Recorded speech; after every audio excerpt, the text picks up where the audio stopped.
નમસ્કાર વિદ્યાર્થી મિત્રો, હું છું આર્યન પટેલ અને તમે જોઈ રહ્યા છો ક્લેવર એકેડમી યુટ્યુબ ચેનલ। તો આજના વિડીયોની અંદર આજે આપણે જોવાના છીએ ધોરણ 10 વિષય ગુજરાતી ચેપ્ટર નંબર 2 રેસનો ઘોડો સ્વાધ્યાયનું સંપૂર્ણ સોલ્યુશન જોવાના છે, જેથી વિડીયોને એન્ડ સુધી જોતા રહેજો। તો ચલો વિદ્યાર્થી મિત્રો, તમારો ટાઈમ વેસ્ટ ન કરતા વિડીયોની શરૂઆત કરીએ।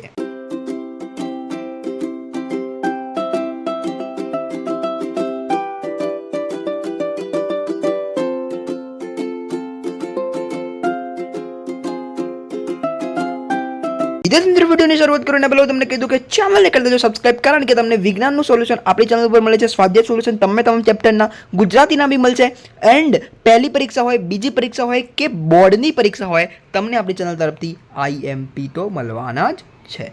ઓકે, તો વાત કરીશું પહેલું વિકલ્પો। તો વિનુ કાકા વાત વાતમાં કહેતા, શું કહેતા?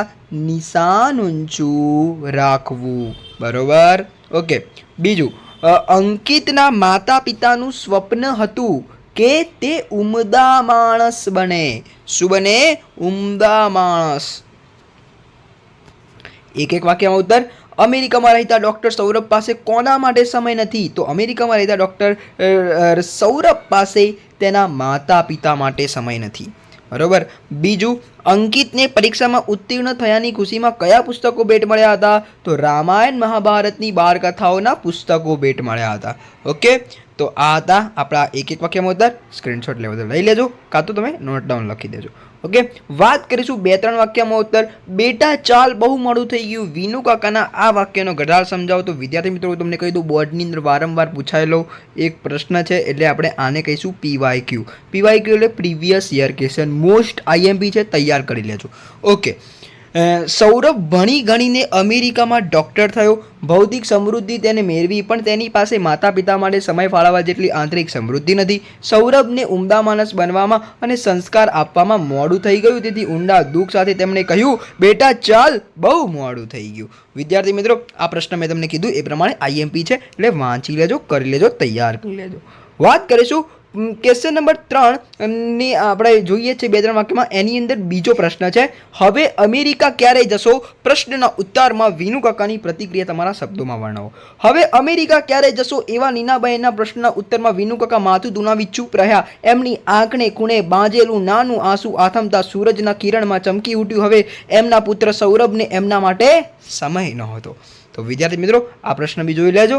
ઓકે, પછી વાત કરીશું ક્વેશ્ચન નંબર 4, 7-8 વાક્યોમાં ઉત્તર લખો। એની અંદર પહેલો પ્રશ્ન છે, શું છે?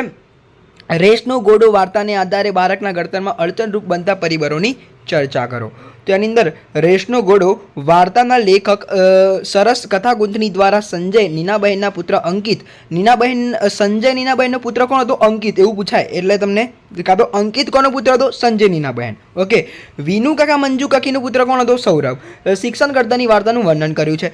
વિનુ કાકા પોતાની પુત્રની સાથે અંકિતને પણ રેસના ઘોડાની જેમ શિક્ષણની સ્પર્ધાત્મક રેસમાં જોતરે છે। મંજુ કાકીને પણ એમ થાય છે કે એમના પતિની આક્રમકતા સૌરભના વ્યક્તિત્વને કુંઠિત કરી નાખશે। નીનાબહેન સિફતપૂર્વક અંકિતને પોતાની તરફ લઈને એનું બાળપણ એને પાછું મળે એ માટે ઘટતું બધું જ કરે છે। પછી આ બે બાળકોના ઘડતર માટે લેખકે બે અલગ અલગ પરિબળોનું નિર્માતા કર્યું છે, બરાબર, નિર્માણ કર્યું છે।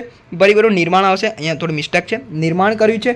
વિનુ કાકા સૌરભને રેસના ઘોડાની જેમ એના સ્વતંત્રતા અને બાળપણને ભોગે પોતાના વિચારો લાદીને ડૉક્ટર બનાવે છે। સૌરભને પૈસાનો કોઈ તૂટ નથી, તેની પાસે ખૂબ જ પૈસા છે, પરંતુ મા બાપ માટેનો પ્રેમ અને સમય નથી। બીજી બાજુ નીનાબહેન અંકિતને એના સ્વતંત્રતાને બાળપણ આપીને મા બાપ તરીકેનું જે કરવું હોય એ બધું જ કરે છે। અંકિત સારો માણસ બને છે, પરિવારની સાથે હળીમળીને રહે છે, પ્રેમ, સમય અને ફરજ બજાવીને કુટુંબ તેમજ સમાજને ઉપયોગી થાય છે।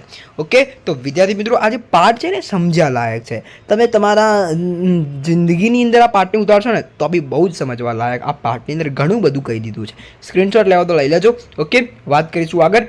પ્રશ્ન નંબર 2, આખરે તો શિક્ષણનું જે બાળક ઉમદા માણસ બને છે ત્યાં વિધાન વિગતે સમજાવો। મોસ્ટ ટાઈમી પ્રશ્ન છે। આ વિધાન અંકિતના મમ્મીની નીનાબહેનની સામ પર શિક્ષણની મર્યાદાના ફૂટ કરતી વિધાયક દ્રષ્ટિ રજૂ કરે છે। નીનાબહેન પોતાના પુત્ર અંકિતને ગુણ પ્રાપ્ત કરવાના શૈક્ષણિક ભારણથી ઉગાર્યો। રામાયણ મહાભારતની 12 કથાઓ વાંચવી, એની આંતરિક શક્તિઓ સહજ રીતે ખીલે તે માટે સ્વતંત્રતા હુંફ આપ્યા, બાળ સહજ રમતો રમવાની છૂટ આપી, એને કુદરતી રીતે ખીલવાનું વાતાવરણ પૂરું પાડ્યું, કૌટુંબિક ભાવના તેમજ દેશપ્રેમ જેવા સંસ્કારોનું સિંચન કર્યું. નીનાબહેન માનતા હતા કે ભવિષ્યની શૈક્ષણિક કારકિર્દી માટે બાળકને જ નિર્ણય કરવા દેવા જોઈએ. બાળક સંસ્કારી બને, ઉમદા માણસ બને એ શિક્ષકનું ધ્યેય હોવું જોઈએ. નીનાબહેનનું એ સ્વરૂપ દીકરા અંકિતે પુરવાર કર્યું. બાળકને ટોકતા રહેવાનું, ઉતારી પાડવાનું કે પોતાના વિચારોને વ્યક્ત કરવાનું સાધન ના બનાવ્યો. એવું કોણ કરતું તું? ટોકતું કોણ રહેતું તું? વિનુ કાકા. બરોબર, એવું નીનાબહેને કર્યું નથી. તો જો સ્ક્રીનશોટ લેતા લેજો, ઓકે, અને નોટ ડાઉન કરી લેજો. વાત કરીશું પ્રશ્ન નંબર 3 અને આપણા લાસ્ટ પ્રશ્ન છે રેસનો ઘોડો શીર્ષકની યથાર્થતા મોસ્ટ પીવાયક્યુની અંદર આ પૂછાયેલો છે, બોર્ડની પરીક્ષાની અંદર પૂછાયેલો છે, તો મોસ્ટ આઈએમપી જ હોય. ઓકે, રેસનો ઘોડો શીર્ષક સમગ્ર વાર્તાના કથા વસ્તુના હાર્દને યથાર્થ રજૂ કરે છે. વિનુ કાકાએ વાર્તાનું મહત્વનું પાત્ર છે. પોતાના સંતાનોને પરીક્ષાલક્ષી સ્પર્ધાત્મક હોડમાં રેસના ઘોડાની જેમ જોતરીને પોતાના વિચારો એમના ઉપર લાદી દેનારા મા બાપનું વિનુ કાકા પ્રતિનિધિત્વ કરે છે. સૌરભ અહીં રેસનો ઘોડો છે, વિનુ કાકા એને દોડાવે છે. એમાં સૌરભ ઊણો ઉતરે કે ઓછા માર્ક્સ લાવે તો વિનુ કાકા એને ટોકતા કે ઉતારી પાડતા. મેં તમને કીધું એ પ્રમાણે એવું નીનાબહેન નતા કરતા. એવું કોણ કરતું હતું? વિનુ કાકા કરતા હતા. એમના રેસના ઘોડાની જેમ પ્રથમ આવ્યો. સૌરભ મોટી ડિગ્રી મેળવે, ચંદ્રકો જીતે, અખબારમાં એનું નામ ચમકે, ફોટા છપાય એવું વિનુ કાકા ઈચ્છે છે. એમાં તેમની મહેનત સફળ થઈ. સૌરભ રેસના ઘોડાની જેમ પ્રથમ આવ્યો. તે અમેરિકામાં ડૉક્ટર થયો અને ત્યાંની મોટી હોસ્પિટલમાં કામે લાગી ગયો. મા બાપ સાથે વાત કરવાનો, એમને સમજવાનો કે સહારો થવાનો એની પાસે સમય નહોતો. વિશાળ બંગલો, કાર જેવી અનેક ભૌતિક સંપત્તિ મેળવી. આમ સૌરભ શિક્ષણ ક્ષેત્રે રેસનો ઘોડો જીતી ગયો, પણ સંસ્કાર ક્ષેત્રે તે હારી ગયો. આ દ્રષ્ટિએ રેસનો ઘોડો શીર્ષક યથાર્થ છે.